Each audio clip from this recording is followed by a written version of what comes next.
you take me in the recording process, maybe one or two songs in particular, and tell me what the mindset was like when you were putting it together? Yeah, totally. I mean, so we wrote a lot of the ideas for that album on the road whilst we were on tour for about a year and a half, like kind of multiple tours consecutively. And we kind of all our sets were getting kind of heavier and heavier. So when we went into the studio to record 1111, we were kind of all on the same page about the fact that we wanted to make a really heavy record. And we were recording with Tom Delgatti as the producer, and he's a good friend of ours. So it was kind of like the atmosphere in the studio and stuff was just pretty fun, wasn't it? Like we were just four guys trying to make stuff as loud and heavy as we could.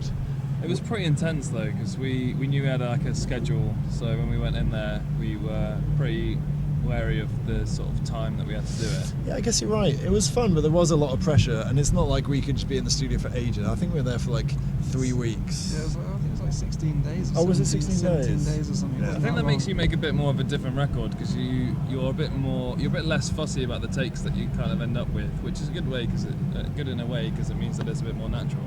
Yeah. Absolutely. I love that like perfectly imperfect sound. Sometimes it like gives it like a certain level of like rawness to it when it's not like all polished. Yeah, you know? totally. It keeps it fresh, I think. When something's just perfect, I think it becomes old quite quickly. I mean, there were a few times, I think, when Mikey was playing his drum parts through, where, you know, was it Bad Penny or Nothing Personal? Yeah, Nothing Personal, where he played it through the first time, and we're like, we're pretty sure that's it. Yeah. But, you know, we'll do another one just to be sure. Second one's done. He's like, no, let's use the first one. That's exciting for us to be listening to that too as well, because we know that, for instance, when you guys are listening to Nothing Personal, or we are listening to it, that's literally the first take. Like, that's quite exciting. Absolutely. You know. So what is the most challenging aspect of like studio work for you? Is there any way that the producer kind of pushed you guys or like maybe made you go outside of the box a little bit? I mean, like having a creative producer in the room with you, like say like Tom for instance, can be kind of challenging, because obviously sometimes you're going to butt heads and like disagree. It's like gaining a fourth member of the band who Yeah, you for a didn't couple of necessarily weeks. agree to have his opinion. Yeah. Well, it's so funny. It's like they always talk about the fifth Beatle thing, and the producer is always being like that other person in there. Totally, and it's true. And I think some of the hardest stuff, like I said, it was, even though it was very pressured, it was fun. But I don't know, like for me, I think it's when you have a lot to do and you want it to be like as best as it can be, you can put a lot of pressure on yourself, and that can sometimes go south. Like me and Jim would finish our takes, and then Matt and Tom would be in the studio for literally hours doing the same song until about like 3-4 in the morning, because Tom would want something set different to maybe what Matt was giving. I guess that was pretty tough. And then we were getting up, like back in studio, like getting up at 9 in studio for 11. When you finish the previous night after like a grueling session with Tom, so Matt would come in like so shredded, and me and Jim would like, we've just made bolognese. And I'd come in like shell shocked from like arguing with Tom and stuff. I was like, you don't know what it's like in there. Tom never wants to see us again. Yeah. So what kind of touring do you guys have planned for the rest of the year?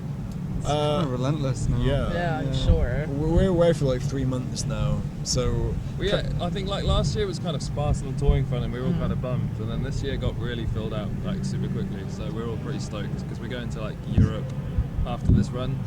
Got 3 weeks in the States, Europe, India again, which is pretty surreal, and then Europe, and then back over to the States in January. So yeah. How do you feel the crowds compare overseas versus the States? I always hear it's a different animal, that they have a different appreciation for music like overseas. I mean, I feel like some of the festivals here are catching up, but we're not quite there yet. I don't know, dude. In many ways, I'd say it's the opposite. Like, I think the US can be really open and accepting, and like a lot of people today didn't know us. There was definitely some people that did and that had heard 1111 on the radio, but there's a lot of people that definitely didn't know us, and they were totally open. You know, I guess that's a tough question to ask a band who's still making their name in a lot of territories. Yeah. We sort of see similar crowds most places, apart from where we're quite well established, then you expect it to be different. Yeah, that's a good good comment. Is it still surreal for you guys to kind of look out and see people singing back and everything? Because I know it Totally, yeah. has been getting a lot of rotation, like even like Yeah. around the area. Yeah, no, Yeah. it's totally weird. Like that, it's really strange for us to even be able to come to these places. So let alone have people sing No, our songs. we just want to play 11-11 11 times. Yeah, That's our set. yeah. Mike was saying before, it's weird. Like we turned up and started unloading the van, and there was a carload of people next to us, and they were like, "Oh, cool, 11-11." We were like, "What? How do We you?" call Dinosaur pile up. You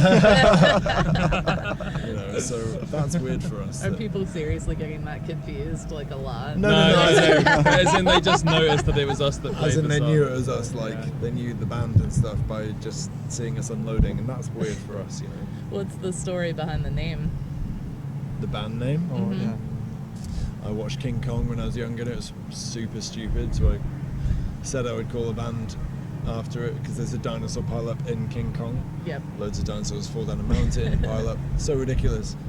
And a lot of people ask about our name, and I do quite often say if I'd have known that it would become a thing, maybe I would have called it something super cool. Maybe chosen it from a film that stood the test of time. Yeah. Yeah. Because the CGI in that's so bad. And there's so many movies that like we love film and stuff like that. There's so many like seminal films that we could have found a wicked name for. Clever Girl. Yeah.